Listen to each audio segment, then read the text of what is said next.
Sounds great here. Great. All right. Well, hello and welcome. For those of you I have not met, my name is Josh Logan, and I am a student assistant here in the facilities department. I work closely with Nancy Hostetler, typically doing a variety of different training topics. However, my main area of study is environmental science. So today I will be presenting on stormwater management. So this training is required annually by the Colorado Department of Public Health and the Environment, or CDPHE, and it is required through our annual stormwater permit. So our permit dictates that we, as facilities employees, are to be educated on the dangers associated with stormwater pollution. So today I'll be going over some common stormwater pollutants. We're going to discuss activities that cause stormwater pollution. I'll touch on some best management practices regarding stormwater pollution. And also, we'll go over on how to respond in the event of a spill. Great. So I'll go ahead and get started with a little background information. So this top point is very important. I also believe that it's something that maybe not all of us are aware of. But in general, any water that enters our storm drains here on campus is not filtered or treated in any way before it enters Tollgate Creek. And this is actually important because that same water actually ends up in Bar Lake and Milton Reservoir, where it becomes part of our water supply here on the Front Range. In addition to being part of our water supply, Bar Lake is also home to roughly 350 species of birds, including bald eagles, and roughly 20 species of fish. So those of us that are fishermen, this is something that we can definitely care about. It also happens to be a major recreation area with swimming. There's also boating, fishing, and hiking. So all in all, it's actually a pretty valuable resource to us here for all the people living on the Front Range. In addition, as facilities department employees, we are actually responsible for preventing stormwater pollution here on campus. So the city of Aurora, also the CDPHE, and the EPA all conduct random inspections of the campus here. And we, as the facilities department, can be subject to some pretty hefty fines and other penalties, in addition to the high costs of cleanup associated with any sort of pollutants that might come out of our storm drainage system. So therefore, it's important for all of us to be aware of the causes of stormwater pollution, as well as how to prevent it from happening. Okay, so I'll go over some definitions here, starting with stormwater runoff. So stormwater runoff is defined as rainwater that enters a water body by flowing either over land or through a storm sewer.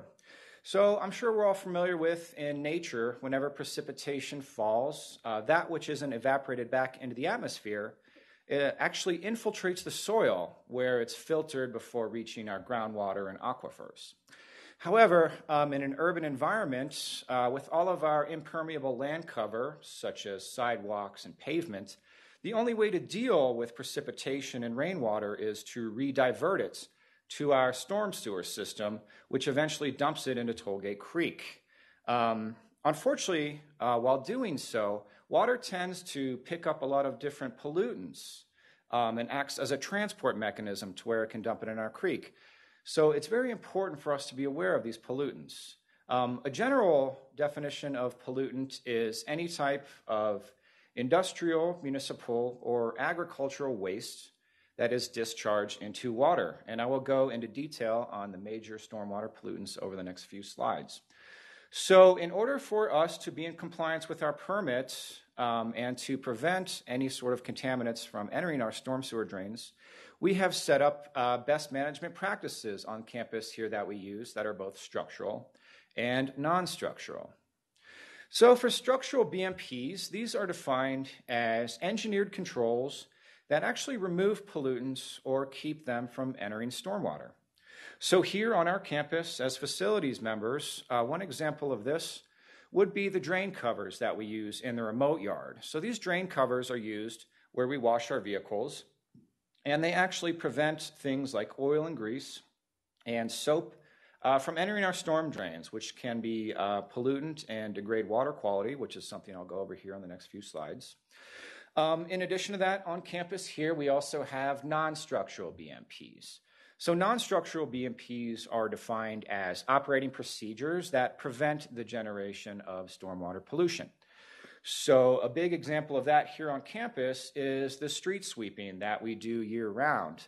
So street sweeping is very important in the sense that it physically removes things like sediment, soil, particulate matter, and trash before it can be carried away by any sort of precipitation or stormwater and deposited in our drains and eventually in the creek. So these things are very important because when it comes to stormwater management, prevention is viewed as the best way to protect water quality. And also, it's very important to mention that in the United States of America, the leading cause of pollution in natural waterways, such as streams, rivers, and creeks, is actually contaminants from stormwater runoff. So as you can see, it's a very important training that hopefully we can all learn something from today. Okay, moving on. I have listed here some common stormwater pollutants. These are all things that will apply to us here on campus, and in particular in the facilities management department. So we will go over oil and grease, followed by heavy metals. Then we're going to talk about excessive nutrients. From there, we'll go over toxic chemicals, followed by particulate matter. Then we're going to discuss acidic and alkaline materials. So these are materials with either a very high or low pH. And then lastly, we'll end with coliform bacteria. Okay, so I'll get started on oil and grease. This is something as facilities employees that we deal with pretty much on a daily basis. It's essential for us to be able to do our jobs and to run the department. Classic examples of where oil and grease can come from would be vehicles, such as the lawnmower pictured here. There's also random machinery, storage tanks, and many other things that I could mention.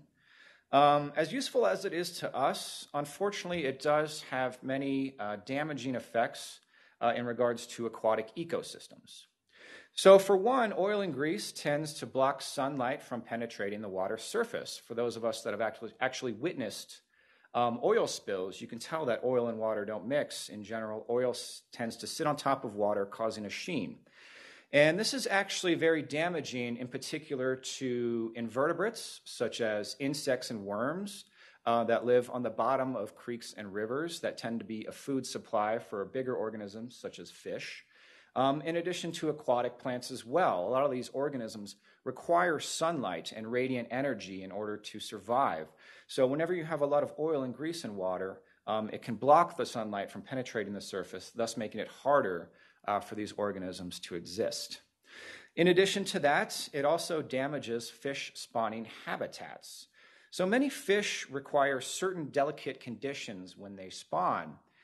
And when these conditions are not met, it can affect their reproductive abilities, which in turn will lead to lower fish populations. So for those of us that are fishermen, people that enjoy fly fishing or bass fishing or what have you, this is something that we can definitely be concerned about as well here on the Front Range. In addition to that, oil and grease has also been known to increase the amount of bacteria in natural waterways. So there are many strains of bacteria that consume only oil and grease. So it's very important to be cognizant of these materials and to keep them out of our storm drains and out of our creeks, especially seeing how our stormwater eventually becomes part of our water supply here, in addition to the recreational activities such as swimming and boating that take place in Bar Lake. It's definitely something we don't want, in particular, young people, children, and animals exposed to. So it's definitely important to be aware of the hazards of oil and grease and to use it and dispose of it in a responsible manner here on campus. Okay, so moving on to heavy metals. I'm sure most of us are familiar with the toxicity associated with heavy metals. In particular, lead, mercury, and cadmium are the main big ones that we want to be aware of here on campus. So these heavy metals are actually ingredients or parts of many different things that we use here on campus. That includes batteries, fuel, paint, pesticides, and cleaners, to name a few. Now, while they can be toxic to adult humans, in particular, they're very dangerous to children and people that are immunocompromised, so people with diseases or weak immune systems in general. So all human beings have a protective layer that surrounds our brain called the blood-brain barrier. And this barrier is there to protect our brains from dangerous chemicals that can enter. Unfortunately, this barrier is not fully developed in children, so things like mercury and lead can readily penetrate this barrier, which can lead to things such as cognitive and learning disabilities. So therefore, it's very important for us to be aware of these elements and to keep them away from stormwater, and in general to be responsible when we use them out in the field and when we're storing them as well. In addition to the dangers to humans, heavy metals are also toxic to fish and the invertebrates that fish eat. They can be transferred through the food chain and they're non-degradable. So these are elements. They can't be broken down into any simpler form by bacteria or any sort of physical weathering that occurs in nature. If you think of or know people that have high fish diets or high fish intake, most of them have elevated levels of mercury in their bloodstream. And this just goes to show how persistent heavy metals are when introduced to nature. That even if you catch a fish and you kill it and you cook it, those heavy metals are still in there and they still have dangerous effects on our bodies. So therefore, it's very important for all of us to be aware when we're using materials that contain heavy metals to be extra careful, to be cognizant of the dangers they pose to our stormwater systems, and to just use them in a responsible manner and to use best management practices here on campus. Okay, so moving on, I'll go over some information here on excessive nutrients. So excessive nutrients are, in general, come from fertilizer runoff, and they contain nitrogen and phosphorus as their two main ingredients. Again, nitrogen and phosphorus are both elements. They can't be further broken down by any sort of weathering or bacterial processes. So therefore, they tend to be very persistent when introduced to natural environments. And one of the major devastating effects they can have on waterways in America is by causing eutrophication. And eutrophication is actually a major problem here for our local watershed, which is something that I'll go over in a few slides. For those of you unfamiliar with it, eutrophication is defined as excessive plant or algal growth within a water system due to an abundance of nutrients. So this is dangerous regarding water quality for several reasons. For one, these plants and algae, they tend to use up and deplete all of the dissolved oxygen within these water systems. So by using up all the dissolved oxygen, there is very little left for other organisms such as fish, worms, and other invertebrates, in addition to other aquatic plants. In that sense, it makes them harder for these other organisms to survive. So in addition to that, these plants can also release toxic gases into the atmosphere and are also capable of raising water pH by consuming the carbonic acid that is located within the water. So as I mentioned earlier, Bar Lake, which is the end point for our local watershed, actually has a pH right now, which is way above 9. And unfortunately, this makes it very hard for things like largemouth bass, rainbow trout to survive because the things they eat, such as flatworms, insects, things like that, are very sensitive to changes in pH. So oftentimes when you release a contaminant or pollutant into any sort of ecosystem, it tends to have a cascading effect related with the food chain. So very small things that are affected can affect the very big things. And as I mentioned, those of us who value fishing, outdoor activities, things like that, this is something that we can all be concerned about. In addition to eutrophication, excessive nutrients can also cause stillbirth and miscarriages in mammals, which is important because many mammals use Bar Lake as a water source in addition to the creeks that run into Bar Lake. Also, these plants and algae that live in these water systems, they can also convert these nutrients into ammonia and introduce it into the water, which can have unfortunate effects because ammonia is toxic to fish as well. And as I mentioned, excessive nutrients can raise water pH as well, which I covered is very devastating, in particular to smaller organisms that live within our water systems. Okay, so moving on to toxic chemicals. This one is somewhat self-explanatory. These are essentially poisons. These can be found in many different items that we use here on campus in the facilities departments, such as paint, fuel, cleaners, pesticides, herbicides, things of that nature. And in used in a responsible context, these things, they have a very minimal negative effect on the environment, but it's important for us to know how to use them responsibly and to be aware and cognizant while we're using them. So toxic chemicals, they can obviously be deadly to fish, and in particular invertebrates. To smaller organisms are obviously going to feel the effects a lot more of the doses of these toxic chemicals. In addition to the toxicity for aquatic organisms, it can also cause tumors, skin lesions, and reproductive problems in humans.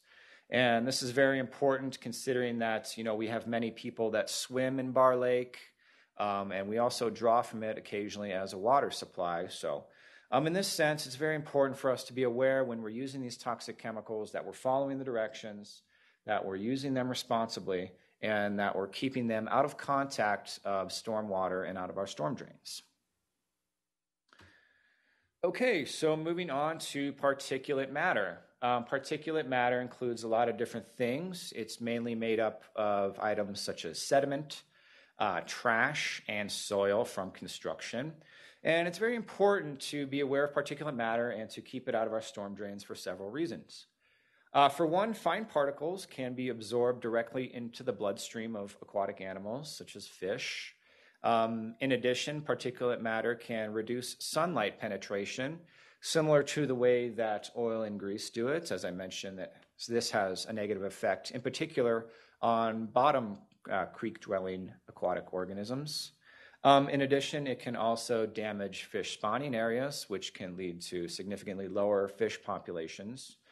It can also impede fish migration, which can be bad as well. A lot of fish in Colorado are migratory when it comes to eating and reproduction, spawning, things like that. So anytime you're impeding their migration, you can obviously have a negative effect on their population and ability to exist and live. Trash is another main thing when it comes to particulate matter, in particular plastics. So while plastics are extremely useful, they're also have very damaging effects to the environment. For one, they are known to become fragmented very easily, and microplastics, or very small plastics, can be absorbed directly by fish through their gills and also when they're ingesting other items. And they contain numerous toxins, such as BPA, which stands for bisphenol A, and also phthalates as well.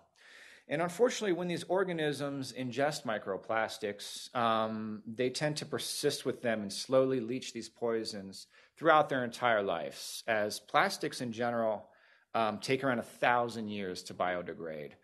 So it's very important for us, in particular when it comes to trash and plastic, to make sure that we're aware of the dangers that they pose to our natural streams and that we're being proactive when it comes to keeping them out of our storm drains and to disposing of them properly.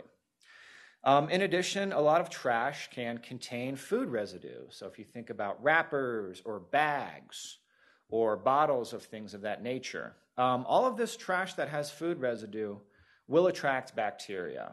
And by bacteria, I mean things like E. coli, staph, things that can make people and animals sick. So as I mentioned before, Bar Lake, it's a huge recreation area. We have children swimming in there, in addition to animals using it. It also becomes part of our water supply. And we don't want people ingesting bacteria. It obviously makes you very sick. This is something that's important.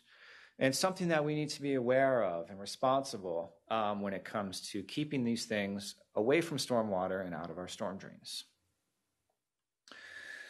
Okay, so for pollutants, I'll wrap up here discussing acidic and alkaline materials and coliform bacteria. So as I mentioned before, acidic and alkaline materials have either a very high or low pH, so they are very basic or acidic. And as I mentioned before as well, most species, in particular invertebrates such as worms and insects that fish eat, are very sensitive when it comes to changes in pH in water systems. Oftentimes, altering the pH just by 1 or 2 can be fatal to these species.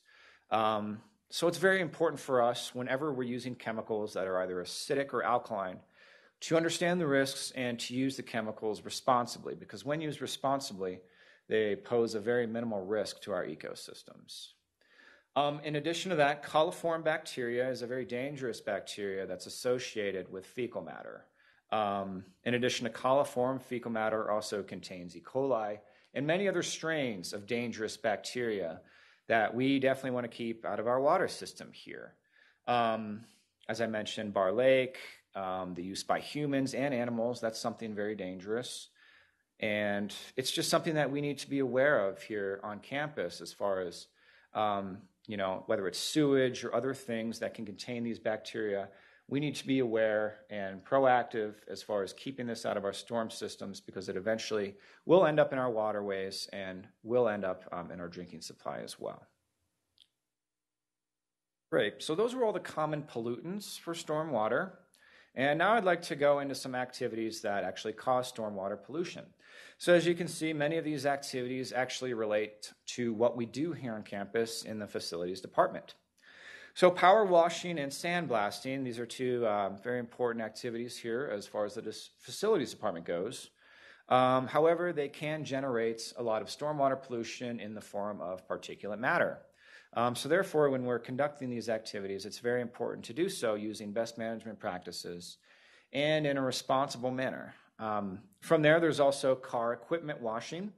As I mentioned before, most of the car and equipment washing we do here on campus takes place in the remote yard. And we do use best management practices there by using those drain covers, which prevents any sort of soap, grease, or oil from entering our natural waterways. In addition to that, there is soil disruption from the construction projects as well. For those of you that have worked here for a while, I'm sure you've seen a ton of construction going on as the campus has pretty much grown from very little to very small.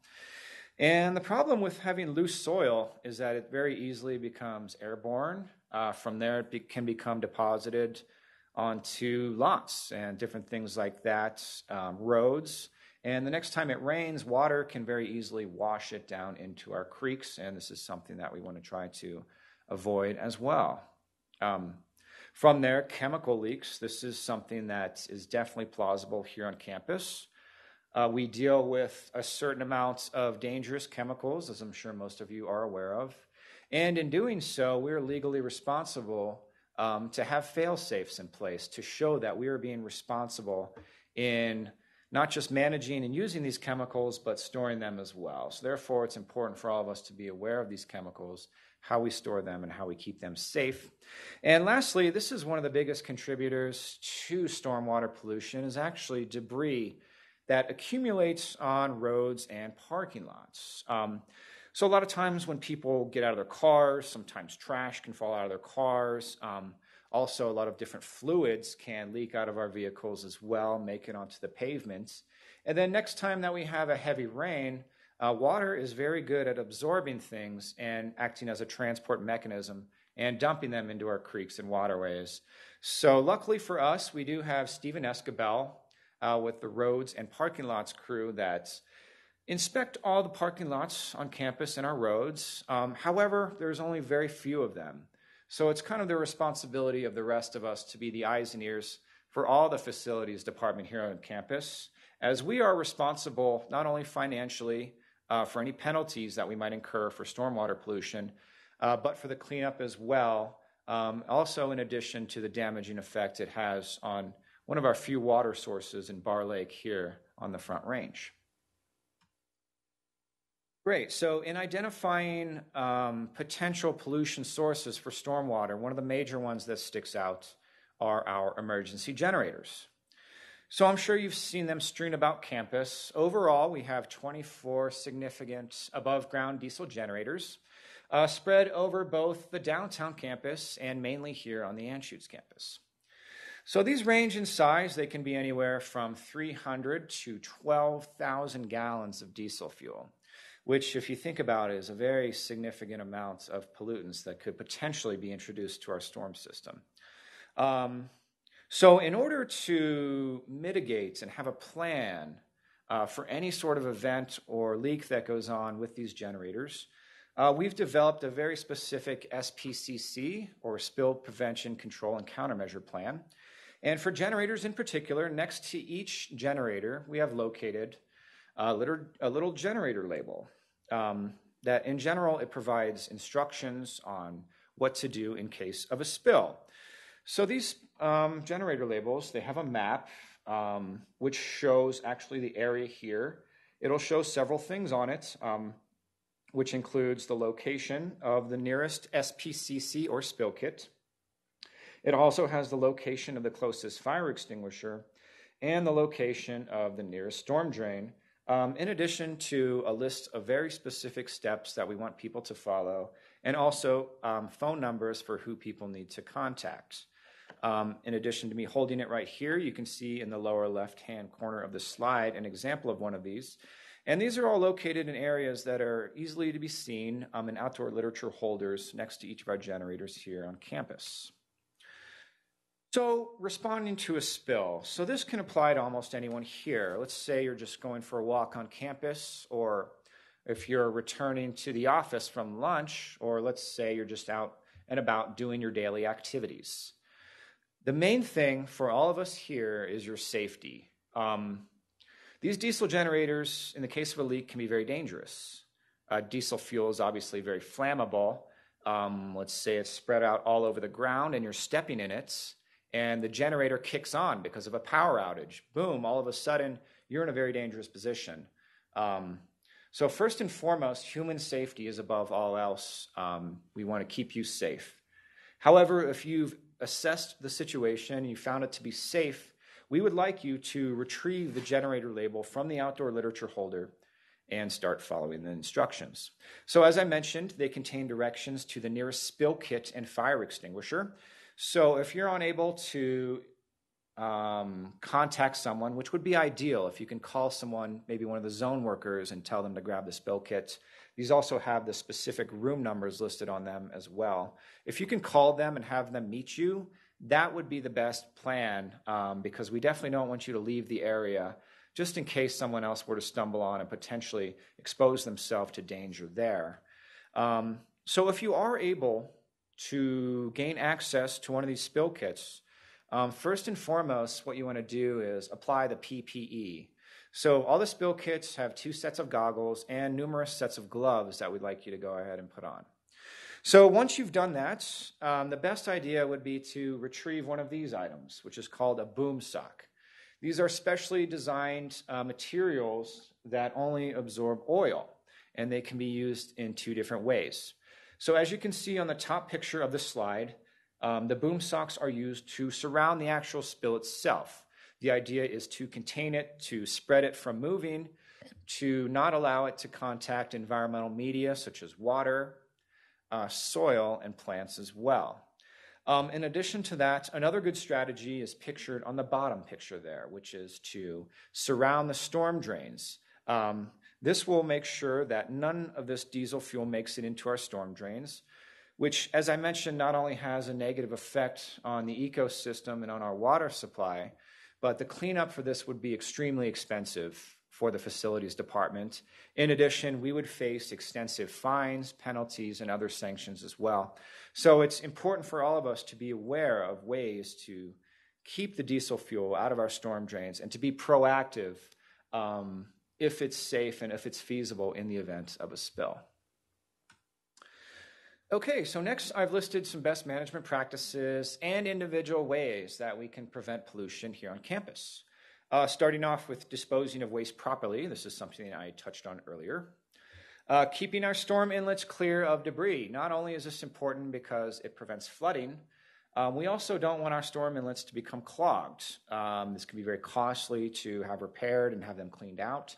In addition to that, a lot of the sediment and other debris can be deposited into creeks and cause the dangerous effects that I mentioned earlier. Using drip pans for leaks. This is something that everyone here does a great job of. In addition to that, we also want to recycle and properly dispose of our oil. So if you ever have any questions at all regarding the collection, recycling, and disposal of oil, please contact myself or Nancy Hosteller, and we would love to come down and help you out. We have plenty of extra containers for oil containment, and we also have steps in place as far as the disposal as well. In addition to that, a couple of other BMPs are collecting the runoff after washing vehicles and greasy equipment, which is something I touched on earlier that we do in the remote yard. We also want to minimize the use of harmful chemicals such as pesticides and to use them in a responsible manner. And lastly, another thing we can do is add vegetation and pavement to areas with loose soil or dirt. Loose soil or dirt, as I touched on before, can become airborne, or it can become absorbed by stormwater and moved around quite easily. And that is something that we definitely want to avoid on campus. So by adding plants, bushes, things like that, or paving over it, this is just one useful solution to avoid any sort of sedimentation or particulate matter pollution in our storm drains. Okay, so I went ahead and identified some pollution sources specific to the Anschutz campus here. Part of our stormwater management plan is the identification of specific pollution sources. So we'll start off with the most obvious one, the R35 cup diesel tanks. From there, I've already touched on the oil trash and debris located on our roads and lots. There's also the oil, grease, and gas that we use in our maintenance shops. This is followed by fertilizers, pesticides, and herbicides that we use out in the field commonly. Then there's also soap, grease, and debris from washing our vehicles and other equipment. We have the emergency generators, which I touched on earlier. And then lastly, we have the rock lot sediment, which again is inspected by Stephen Escabel and the roads and lots crew. In general, they inspect that lot after each major precipitation event to make sure that water isn't carrying large amounts of sediment and dumping it in our storm drains. So after identifying potential pollution sources, we have to come up with specific best management practices. So for our R35 cup diesel tanks, we do have specific secondary containment tanks set up there, which in the case of an emergency spill can divert any sort of liquid away from our storm drain system and contain them in a special container there to where they can be cleaned up later. For our oil, trash, and debris on roads and lots, we do have the inlet inspections, as well as the inlet cleanings and street sweeping that take place year-round here on campus. For the oil, grease, and gas in our shops, we do have the oil and grease traps as well, which are very useful as far as collecting them so that we can recycle them and make sure that they don't enter our storm drain system. For fertilizers, pesticides, and herbicides, we use them responsibly. We also try to limit their use as well. In addition, there's soap, grease, debris from washing vehicles and other equipment. As I mentioned, we use the inlet covers in the remote yard. For our emergency generators, we have the SPCC plan with all the generator labels and spill kits throughout campus. And for the rock lot sediment, we do have inspections that take place after every precipitation event. Okay, for those of you downtown campus folks, I've laid out some potential pollution sources and best management practices as well regarding stormwater. So for the downtown, they do have emergency generators as well, and we do have an SPCC plan that applies to those generators too. We do have all the generator labels down there, and we do have spill kits, which are actually located on both sides of Spear Boulevard. You have one located in the loading dock area of the CU building, and the other one is located in the academic building, just there on the first floor, I believe. So the idea there is that they're close enough to a generator so that it won't take enough time, because time does play a major factor in the case of a spill. Secondly, I've identified the oil, grease, and gas that they use in shops. And similar to our campus, we want to use the BMPs down there as well. such as proper storage and disposal of the oil and grease. Okay, so reporting incidences. This is very important for all of us. As I mentioned, we are responsible in the facilities department. We're the ones that will get fined. We're the ones that will get sanctioned and things like that in the event of any kind of spill or event that contaminants make it our way into our storm system. So therefore, we have to be the eyes and ears on the campus here. If you see something out of the ordinary, something that you don't think is right, for example, if you see a food truck dumping large amounts of grease into our drains, we want you to report these events to us. Any sort of illicit discharges, illegal dumping, pretty much anything that you see that you think is wrong, we need you to tell us about it. So first of all, we'd like you to contact the Facilities Management Customer Service Center. I've got the phone number listed here. I'm sure most of you have it programmed into your phones or memorized. And then from there, also, Scott Rowan happens to be our main contact as well when it comes to our stormwater permits, and I have his information and his email address listed here. In addition to that, also anything you notice inside a fenced construction area, that actually falls on our footprint as well. So technically, these contractors are supposed to be responsible for everything that goes on within these fenced areas. However, we have to kind of oversee that, seeing how they're on our footprints and seeing how ultimately we're the ones responsible for any pollution that takes place regarding our storm drains. Okay, so that's all I have for today. I want to thank everyone for attending and for watching. And I encourage you to reach out to me if you have any questions or comments regarding today's training. If you have any additional pollution sources that I have left out on here, I'd love to hear from you, or any other best management practices that we can use.